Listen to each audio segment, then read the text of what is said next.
When a young Big Bear Lake, California boy disappears from a playground near his home, authorities launch the most extensive missing person search the area has ever seen. Finding no trace of the child, investigators attempt to solve his presumed abduction in this episode of Last Seen Alive.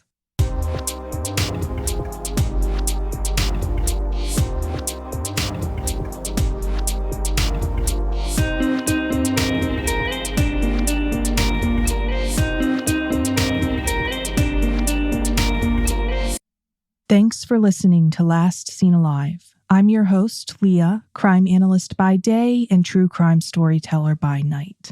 And as always, I'm your co-host, Scott. A quick heads up.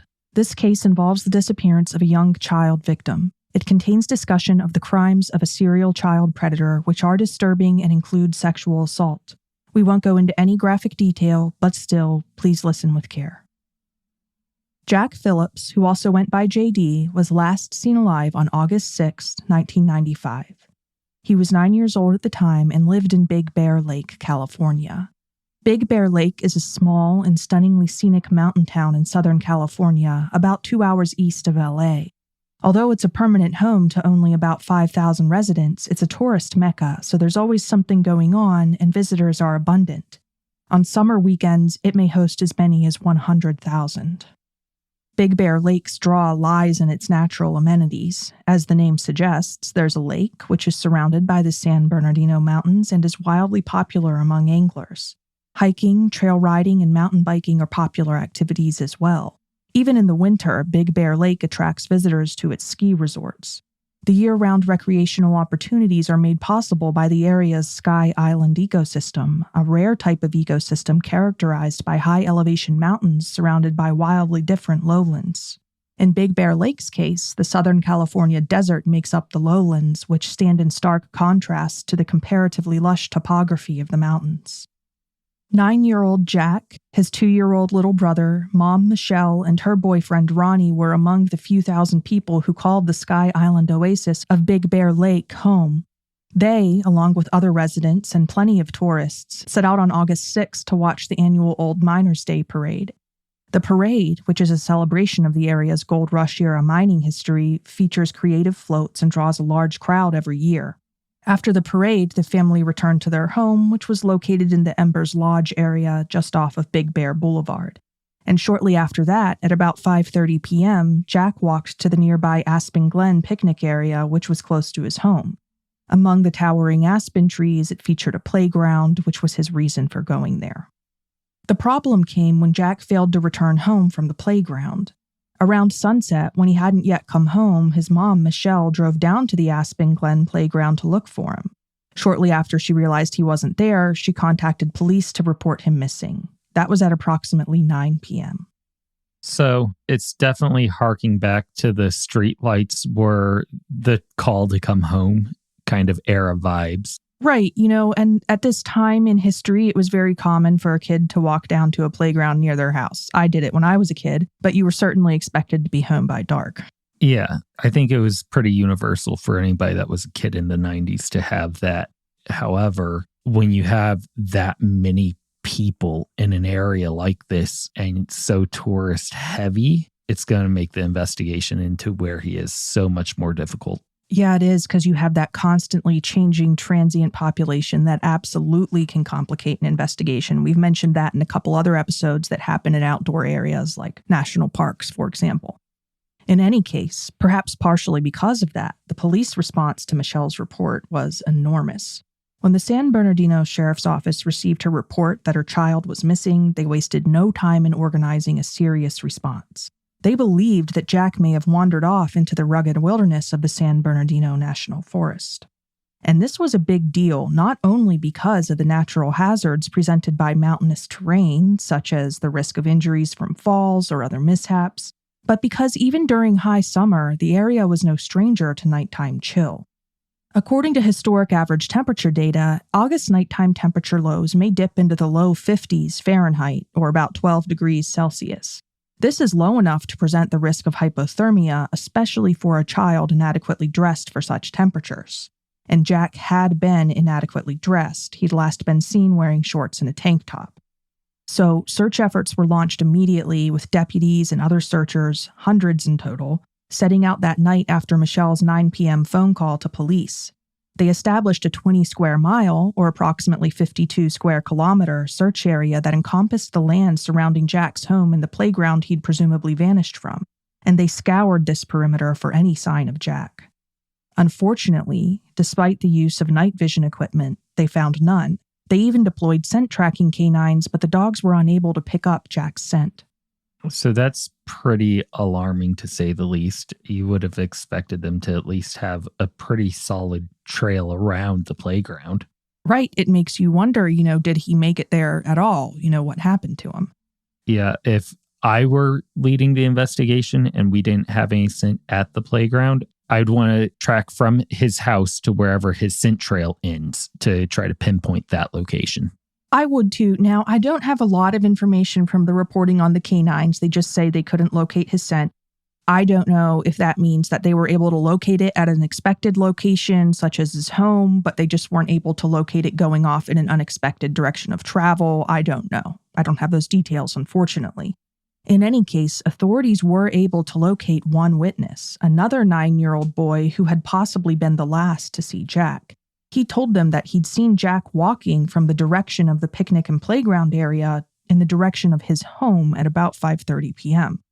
In any case, approximately 5:30 p.m. is also the time that Jack was reported to have left his house to go play at the picnic area. So, if both that fact and the boy's statement were correct, it sounds as if Jack didn't linger long at the picnic area. In fact, it sounds as if he got there and, for whatever reason, immediately turned around and perhaps didn't play on the playground at all.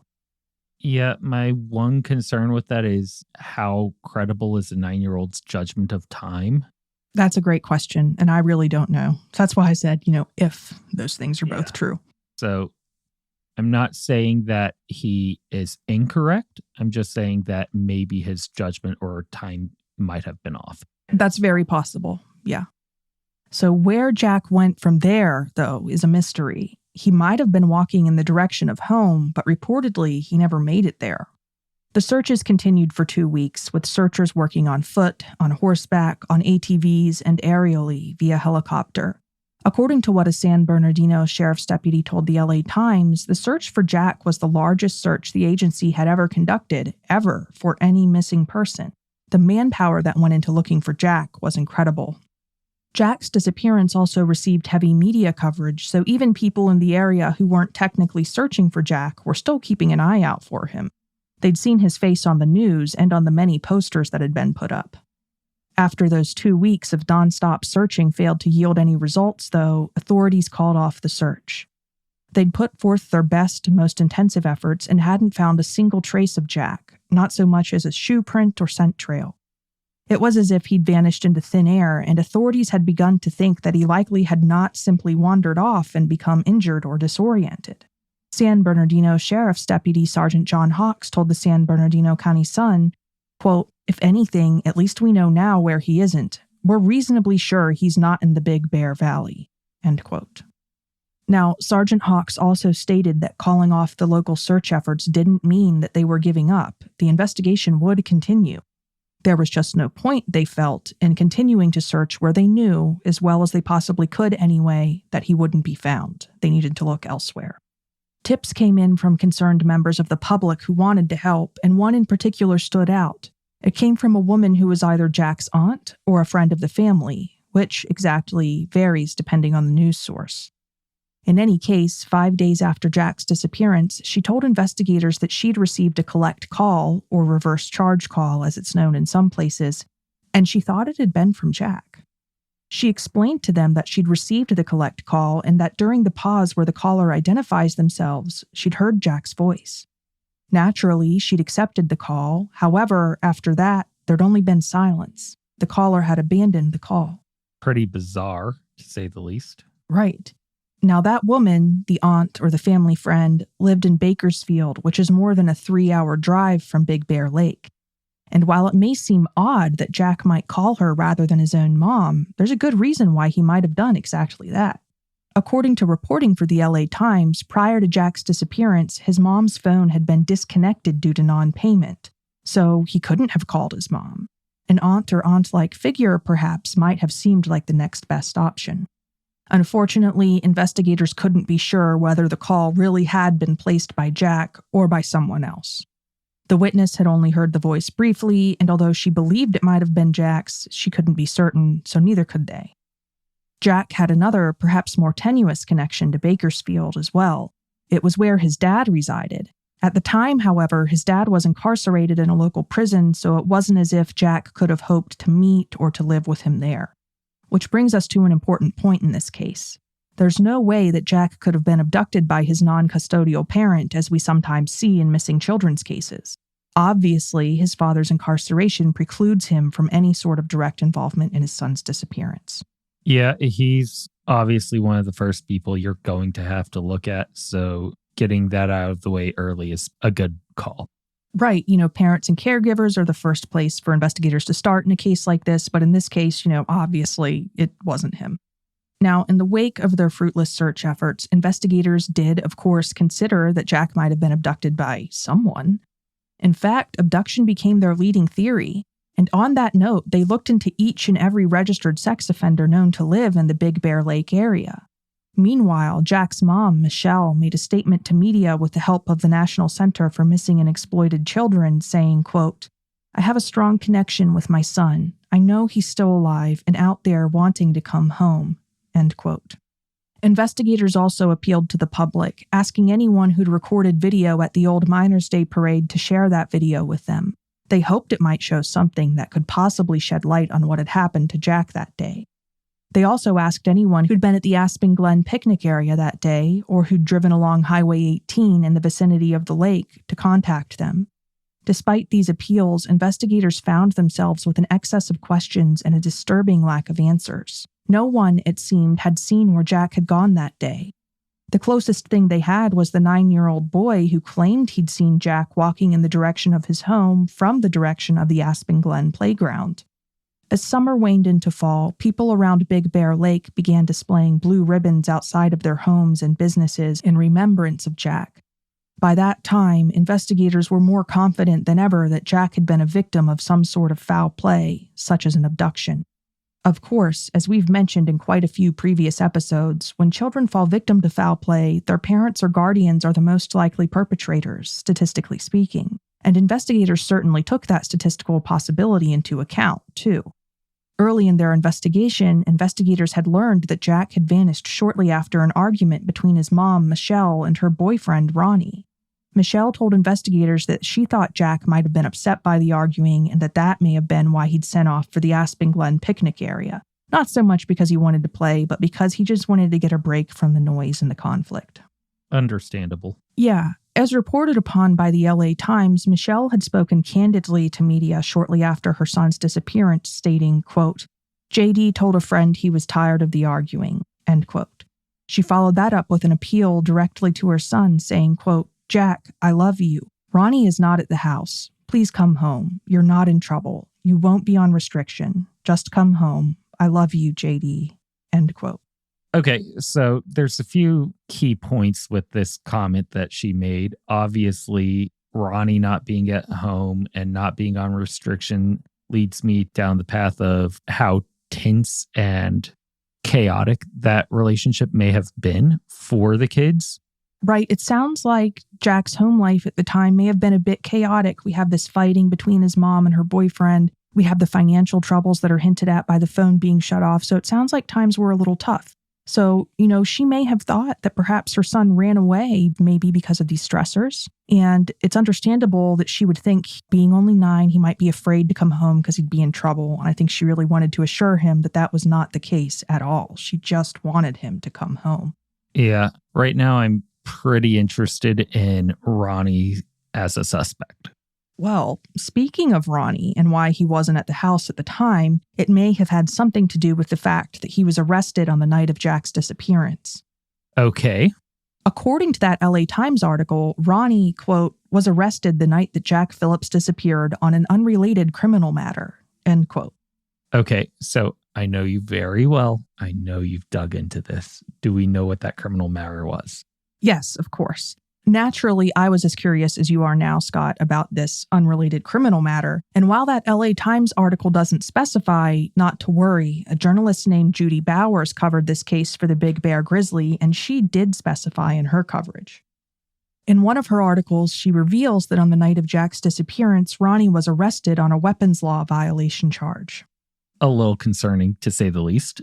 Sure, I totally get why you say that. Now, weapons law violation is a pretty broad term. It refers to a wide variety of illegal acts involving, as the name suggests, weapons. It could entail anything from illegal possession or concealment of a weapon to brandishing a weapon or even firing one in an inappropriate location. In this case, I don't know the details of the weapon law violation that Ronnie was arrested for allegedly committing. We do know, however, due to this charge, that he was, obviously, in possession of some kind of a weapon that night. Police have said, though, that that fact is unrelated to Jack's disappearance, so I think this is a bit of a red herring. I'm still not totally convinced, but... When I first read about Ronnie's arrest that night in the LA Times while we're on the subject, I assumed that he'd been taken to jail and that was why Jack's mom, Michelle, made the statement about him not being in the home because he was still there. However, Judy Bowers' more detailed reporting reveals that, in fact, he was not taken to jail that night. Yes, he was arrested, but the officer who performed the arrest used their discretion to issue him a criminal citation on site and to release him on site. Okay. In many circumstances, as you know, Scott, officers have the ability to do this if they wish. To trust an individual will show up to court later as directed and to spare them the experience of being jailed. Maybe this particular officer felt bad for the family and what they were going through that night and saw this as an act of empathy. I don't know.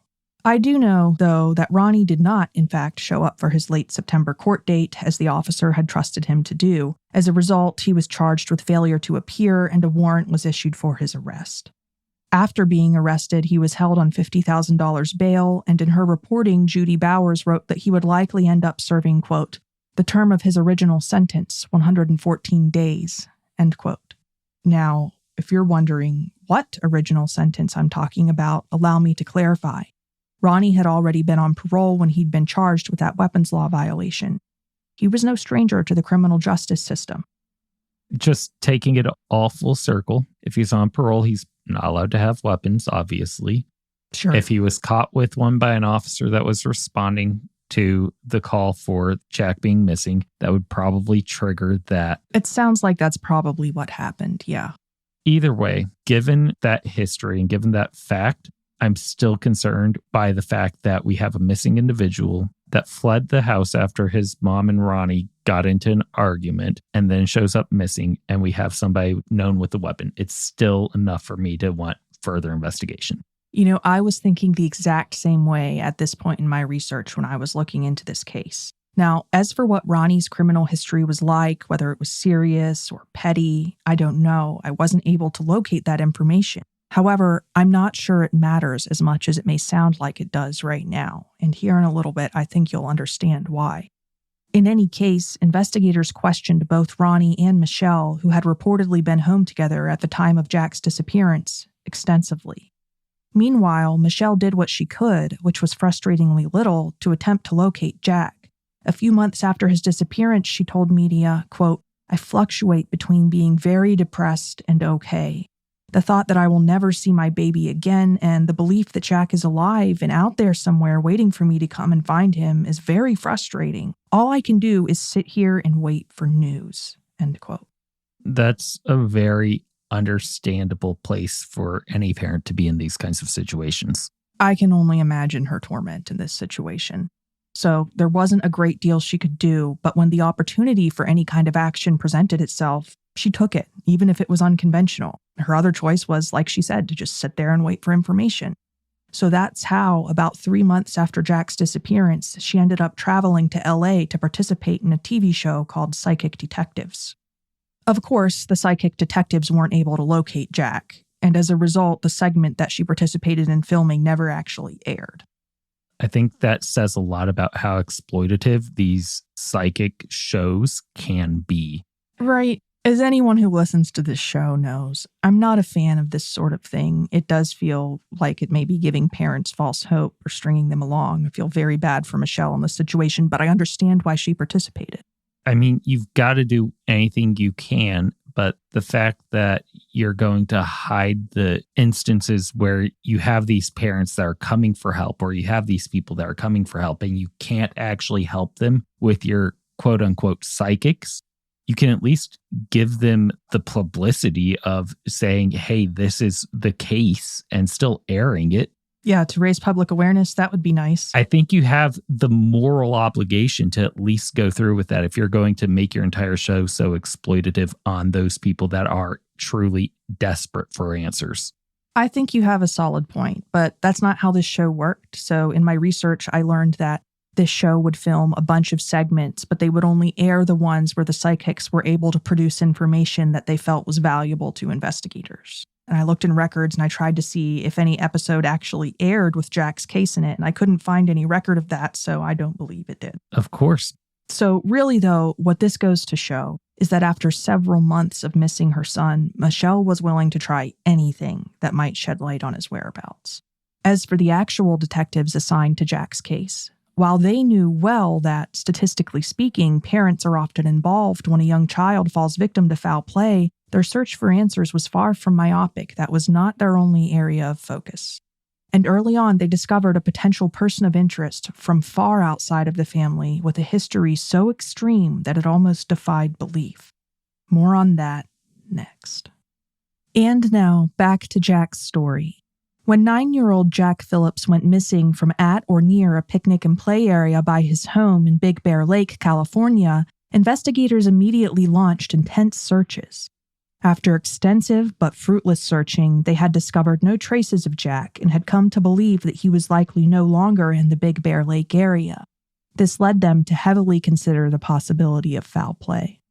As a matter of course, they questioned Jack's mom and her boyfriend extensively. However, they also pursued other avenues of investigation, including the possibility that Jack might have been abducted by a child predator. Investigators reviewed a list of all registered sex offenders known to reside in the Big Bear Lake area and considered each one a potential person of interest. One in particular, however, stood out. His name was James Lee Crummell, and he was as vile as predators come. By the time of Jack's disappearance, he'd already been preying upon children, mostly boys, for approximately 3 decades. And not in secret either.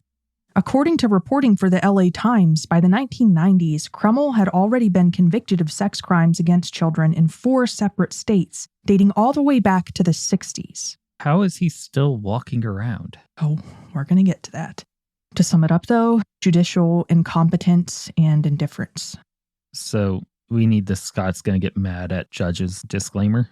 Oh, you're going to get real mad. Okay. A Newport Beach, California police officer would later describe Crummell to an LA Times reporter as, quote, the most evil person he had ever had contact with, end quote.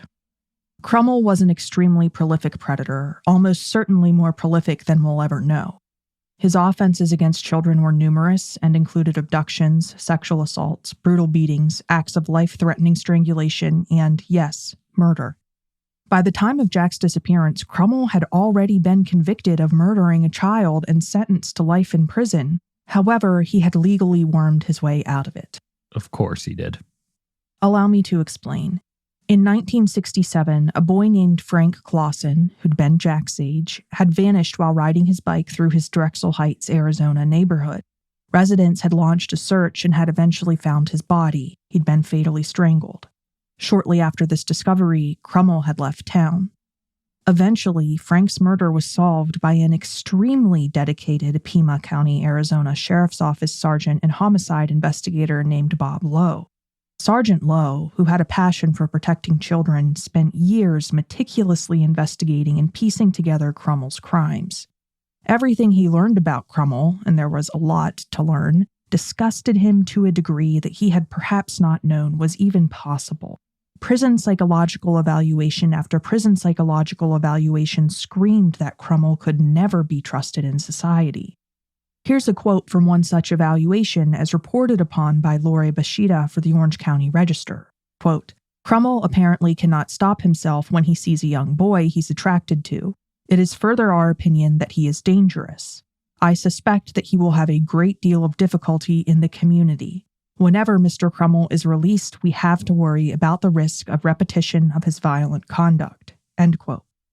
And another prison psychologist on another occasion summed up his professional opinion of Crummell even more succinctly, stating, quote, Crummell is one of the few people that we see who really fits the prototype of a cold-blooded killer, end quote. To Sergeant Lowe's disgust, courts had ignored these doctors' warnings and others and had allowed Crummell out of custody when he could have remained imprisoned indefinitely. He had been sentenced to indefinite imprisonment, but the courts decided to let him out anyway. Of course, this is the core problem with courts in America is occasionally you get these people that do make horrible decisions. Right. We've discussed stories a lot like this in some past episodes with these violent child predators. Of course, just as the prison psychologists had predicted, Crummell had gone on to reoffend, and Sergeant Lowe was certain that one of his victims had been little Frank Clausen, also known affectionately as Frankie. Thanks to Sergeant Lowe's remarkably thorough investigation, Crummell was eventually charged with Frank's murder. In 1982, by which time Sergeant Lowe had amassed a physical case file weighing approximately 100 pounds, or about 45 kilograms, Sergeant Lowe was finally ready to arrest Crummell, and so he did, traveling to Newport Beach, California to do so.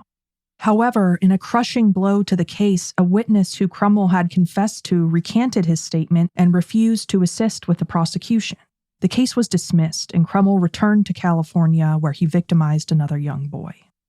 Fortunately, that boy's father caught Crummell in the act of assaulting his son. He immediately intervened and, with the help of others from his neighborhood, thoroughly beat Crummell, just as Crummell had done to so many children.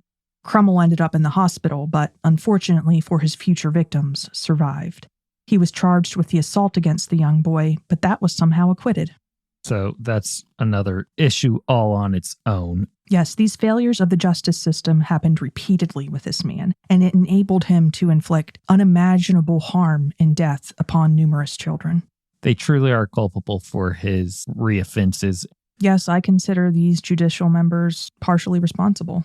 So frequently do we hear about times where prosecutors or judges literally have blood on their hands because they don't do their jobs. This is one of those times. And somehow the slimiest creatures on the planet manage to worm their way out and just by dumb luck and incompetence are able to continue on this path. Like you look at his history and you go, how is this possible that he keeps getting free? It shouldn't be possible because there were times when judicial figures had to use their discretion to decide whether or not to allow him out of incarceration, and they decided to, knowing about his long, long history. We talk about people not being professionals in a field or not understanding the science. And you hear it a lot coming from people like if you're not a professional, you don't really have an educated opinion on that stance or on an individual because you're not trained in that. Judges aren't trained in these things, so that's why they have these prison evaluators and prison psychologists. And you have to default back to their expert opinion because you're not one. Right. Meanwhile, back in Arizona, Sergeant Lowe refused to give up. The following year, he secured yet another warrant for Crummell's arrest in relation to Frank Clausen's murder. This time, Crummell went to trial and was convicted of Frankie's murder. The sentence handed down to him by an Arizona court was life imprisonment. At this point, Sergeant Lowe understandably thought that that was finally it, the end of Crummell's many, many crimes against children, the majority of which we don't have time to detail in this episode. But it wasn't. A year later, armed with a new defense attorney, Crummell argued that his defense during the murder trial had been inadequate, and it worked. The judge granted him a new trial. However, prosecuting attorneys declined to retry him. By that time, a key witness had died and several items of evidence had somehow been lost. Instead of retrying Crummell and risking loss because of these aspects of the case, they allowed him to take a plea deal. Under the terms of the deal, Crummell was guilty only of kidnapping, not murder. He was released from prison within months, once again a predator loosed on the unsuspecting public. This is the exact reason why we have so many strict rules about evidence and evidence preservation after a case has gone to trial, because there's always the chance that you'll need to retry a case. Right. Now, In our state, we're required to keep evidence from homicides, even if the offender is convicted for 100 years for this very reason. So all of this crushed Sergeant Lowe's drive for investigating homicides. He threw in the towel as a detective and went back to where he'd started with the sheriff's office patrol. Crummell, of course, went on to reoffend. Meanwhile, other departments went on to identify him as a suspect in some of their older cases. By the time Jack disappeared, Crummell was being questioned in relation to the 1979 murder of a 13-year-old Costa Mesa boy named Jamie Trotter, who'd vanished while walking to the bus stop one morning. For many years, Jamie had been a missing child. Then his remains were finally discovered in 1990, a dozen years after his disappearance, when a hiker reported finding skeletal human remains in California's Cleveland National Forest. The bones had been charred by a past wildfire, and it took authorities 6 more years to identify them. But when they did, they learned that they were those of Jamie Trotter, the boy who'd been missing at that point for nearly 2 decades. Oh, and the hiker who'd reported finding the remains, that had been James Crummell. Just so happened to find them. Yes.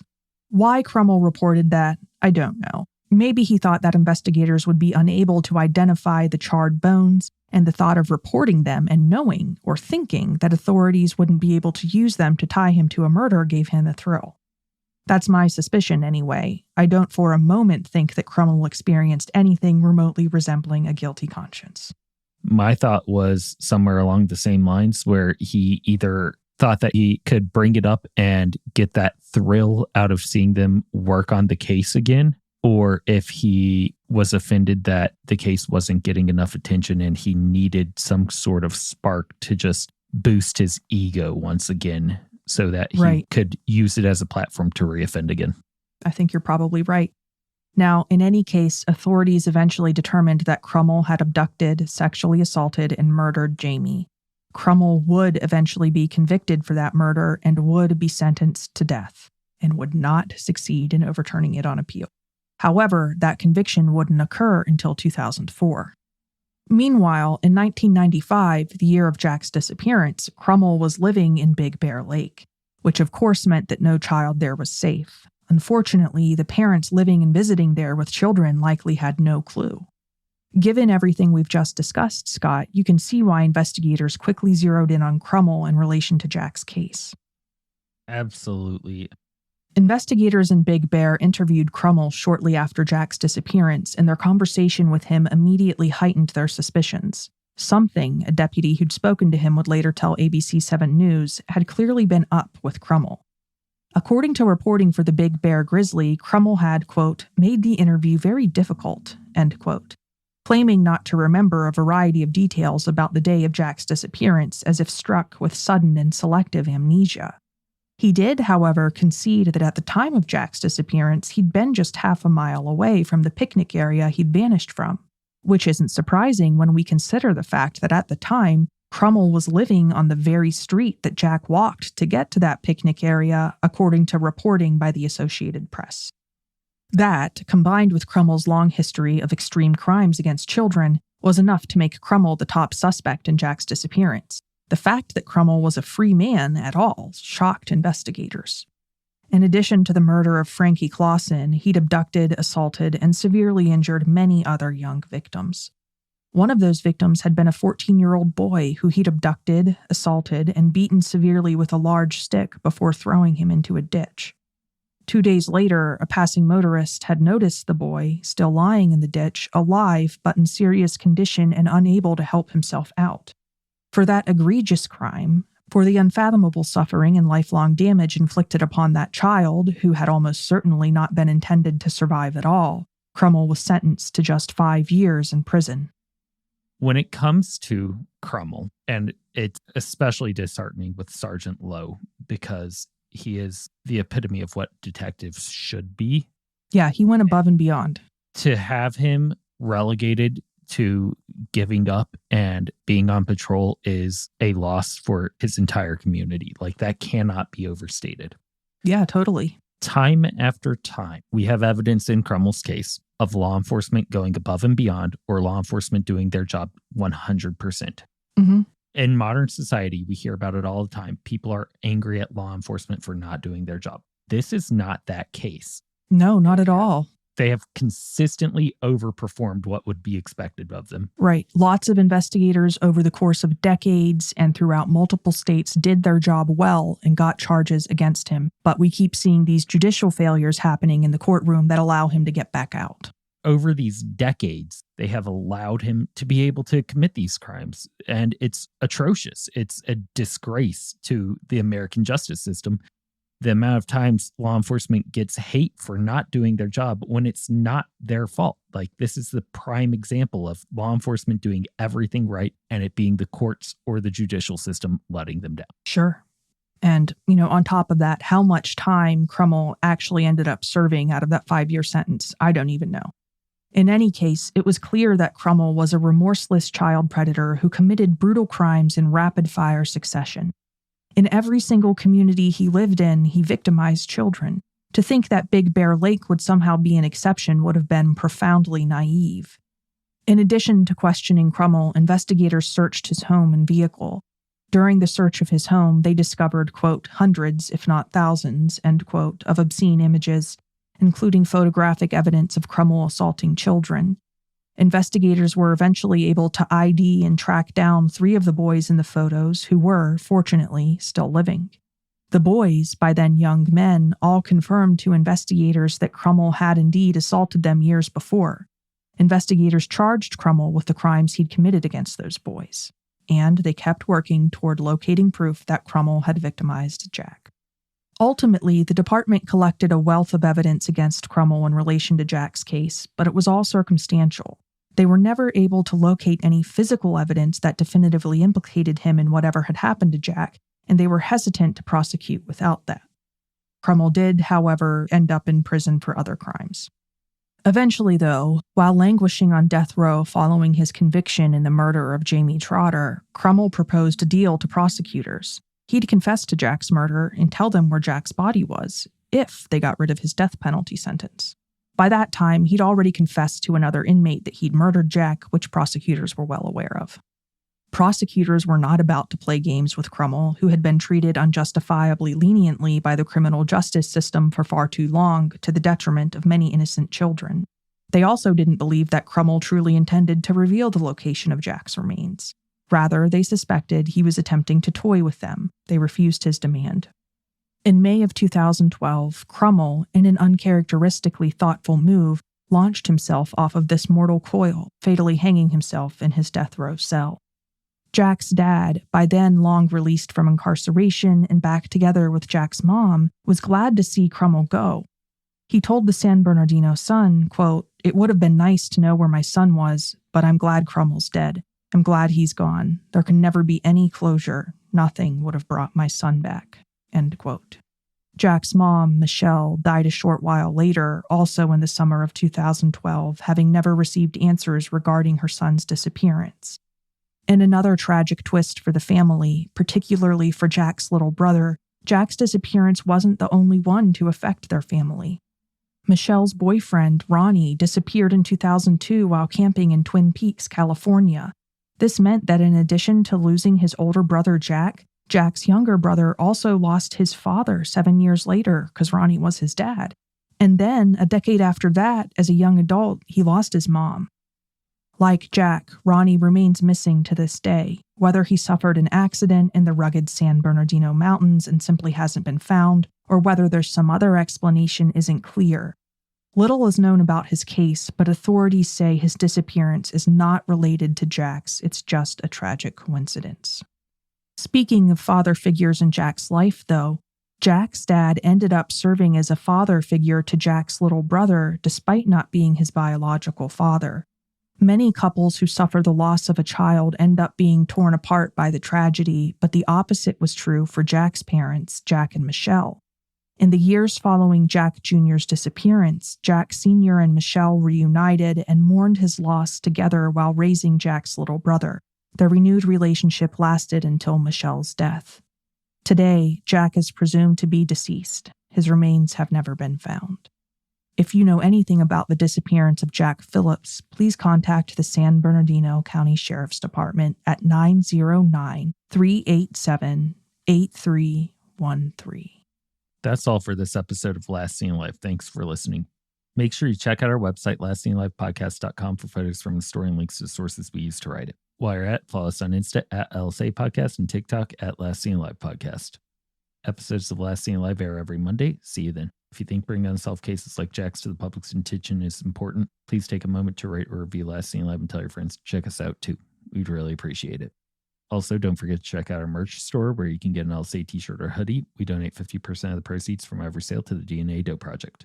Last Seen Alive is a Studio 222 production. Research and writing for this episode is provided by you, Leah. Audio engineering, editing, and hot takes are provided by me, Scott.